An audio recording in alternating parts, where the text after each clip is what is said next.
Okay, chapter 8, second last chapter. In your book, it's on page 154. Okay, not super long chapter. You had lots of action in chapter 7, but chapter 8 is the morning or the day after the car accident. Okay, chapter 7 ended with Nick leaving Gatsby outside of Daisy's house. Okay, just to kind of recap that. And chapter 8 starts out with a conversation between Nick and Gatsby talking about what happened. What did Nick asking Gatsby what he saw, and warning him that after this accident, Gatsby should maybe get away because they're going to come looking for the car. And Gatsby saying on the first page, he says, "Go away, old sport." Like he can't. He wouldn't consider it. He couldn't possibly leave Daisy until he knew what she was going to do. And the way the last chapter ended should have given you the impression that there's a reconciliation between Tom and Daisy. Daisy's not going to go anywhere with Gatsby, right? But Gatsby still is holding on to this dream that she is. So then Gatsby goes into a bit of history. Let me get to that. Of how we met Daisy and how he fell in love with Daisy. So that's a little chunk in the beginning of chapter 8, and explaining to Nick his own surprise that he had fallen in love with her and how he had been penniless, went away to war, came back, and how, in a nutshell, she hadn't waited for him.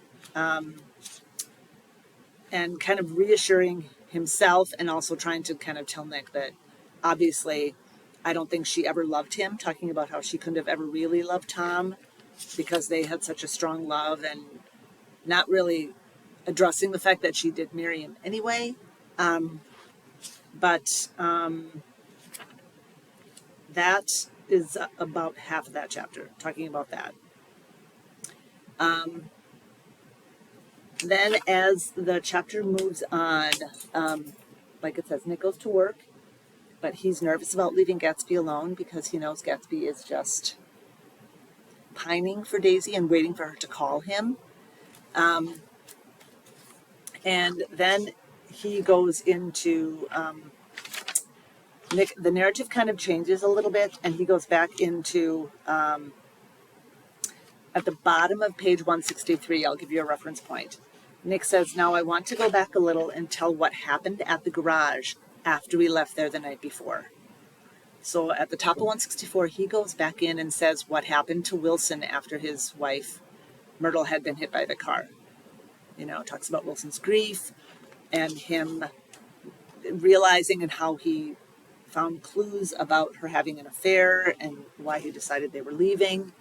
And then you have a couple other people from the Valley of Ashes kind of staying with him and comforting him because they're worried about him, and him just kind of realizing he has to find out who did this, and he has a way. He keeps saying, I'm paraphrasing, but he's like, I have a way to find out whose car that was, and he's kind of obsessed with doing that. Then at the end of the chapter, it flips to Gatsby, as he had asked Nick earlier about going swimming one more time before the butler said he was going to close the pool. At the end of this chapter, it's at 2 o'clock. Gatsby put on his bathing suit, left word with the butler if anyone phoned to bring the phone out to the pool. He still thinks Daisy's going to call him, and she hasn't yet this whole day. And then it tells you what has happened. So in your packet, it's at the bottom of page 31, and the chapter, Rest in Peace, Gatsby. So Gatsby is killed at the end of this chapter. You can probably make a guess as to who kills him. But they don't go into graphic detail here about what happens. They just say the chauffeur heard the shots. And even as they describe it, they talk about a thin red circle in the water of the pool. That's your reference to let you know that Gatsby has been shot. And then his killer is revealed in the very last chapter, last page of the chapter on 170, when they see the other body. The killer also has taken his life then. So My question at the bottom here, just to think about after you have read and kind of processed all of that, you know, we know who George thought killed his wife, but kind of read through and understand what he did about it. And I want you to think about, what role did Tom play in all of this?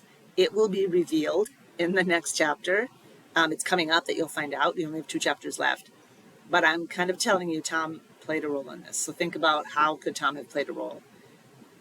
If you're reading again carefully and kind of trying to follow, you might have some ideas about what happened there. Then, last thing, in your must-do assignment, it is a writing assignment, just a creative writing thing, which is kind of a nice mental break maybe from some of the other kind that you've been doing. So your task is to write either an obituary, and there's a definition there for Gatsby, a eulogy, which is a speech you would give at a funeral, or an elegy, which is even more creative, which is a poem kind of memorializing or lamenting the death of someone. So you have space there to write that. That is your must-do. You have just a really short number of questions for this chapter. Let's see, 5 questions. And then you're into chapter 9. Then we're kind of wrapping it up. So almost done. Hang in there. A couple of mastery checks coming up for chapter 8 and 9 next week. And let me know if you have any questions. Good luck.